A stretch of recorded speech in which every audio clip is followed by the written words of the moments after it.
बिस्मिल्लाहिर्रहमानिर्रहीम, अस्सलाम वालेकुम स्टूडेंट। स्टार्ट करने लगे अपना नया topic Bell's palsy. Bell's palsy क्या होती है? बेसिकली ना फेशियल नर्व की ना पाल्सी हो जाती है, ठीक है। और आपकी ना ये यूनिलैटरल ना, जिसमें ब्लिंकिंग नहीं हो रही होती है, आइज़ की ब्लिंकिंग नहीं होती, ठीक है। और सलाइवा ड्रॉप हो रहा होता है फेस से, स्माइल आप नहीं कर सकते, सर्टेन वर्ड्स आप प्रोनाउंस नहीं कर सकते, ठीक है। तो वो सारी कंडीशन को हम कहते हैं बेल्स पाल्सी। बेल्स पाल्सी क्या होता है? Acute idiopathic unilateral facial nerve की पाल्सी हो जाना, ठीक है। मतलब एक साइड के फेस की, मतलब ये अगर आपका फेस है ना, ये फेस है ये, तो ये इस साइड की क्या हो जाएगी? पाल्सी हो जाएगी। मतलब इस साइड से आपको कोई भी सेंसेशन, कोई भी कुछ आपको मतलब फील नहीं होगा, ठीक है। और ये postulated to be reactivation of herpes simplex virus की वजह से होता है, ठीक है।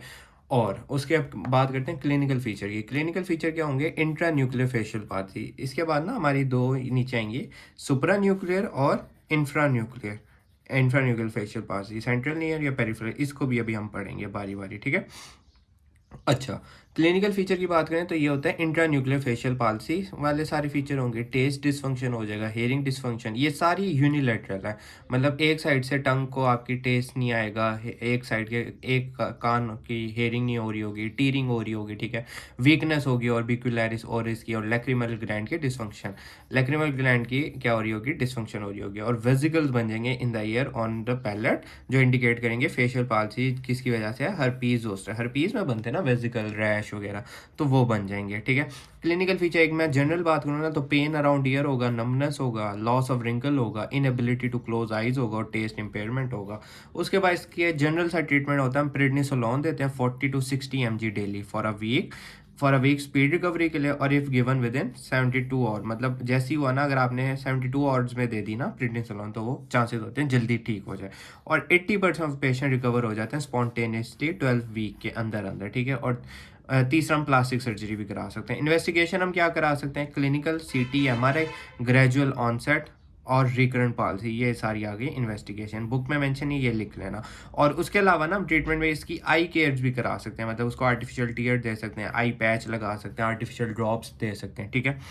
उसके बाद आती हैं दो term, central and peripheral N. Central क्या होती है? कॉन्ट्रालैटरल वीकनेस हो जाएगी lower half of the face की, और पेरिफेरल होती है इप्सिलैटरल वीकनेस होती है। सेंट्रल में कैन नॉट स्माइल, ठीक है। Mouth drop to paralyse side, मतलब जिस साइड पे पैरालिसिस है उस साइड पे ड्रॉप हो जाएगा। इसमें भी सेम यही चीज़ होती है, ठीक है। और इसमें can not fully open mouth, इसमें भी फुल मुंह खोल नहीं सकता, ठीक है। इसमें फ्लैट नेज़ोलेबियल फ्लॉ फोल्ड होता है, इसमें भी होता है। इसमें कैन रिंकल द फोरहेड, मतलब ना माथे पे करके वो रिंकल बना सकता है और आईब्रो को उठा सकता है, इसमें नहीं कर सकता, ठीक है।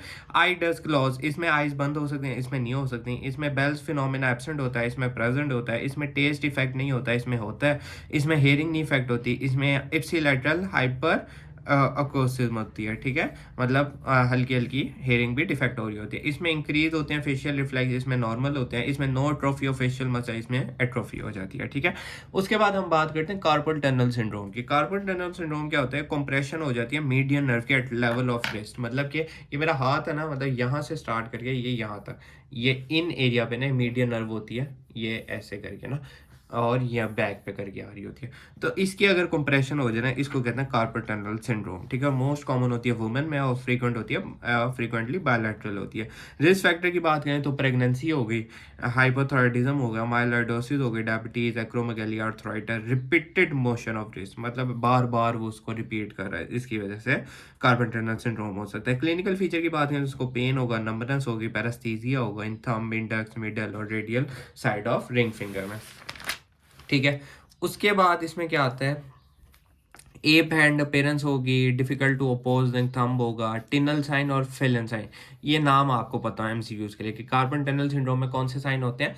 टिनल होता है और फेलन होता है। टिनल क्या होता है कि पेन रिप्रोड्यूस होगी बाय टैपिंग ओवर मीडियन, मतलब इसको टैप करें तब पेन होगी। और फेलन ये होता है कि पेन रिप्रोड्यूस होगी फोर्स फ्लेक्शन, मतलब फ्लेक्स करो ना रिस्ट को, तब जाके क्या नाम है? पेन हो रही है।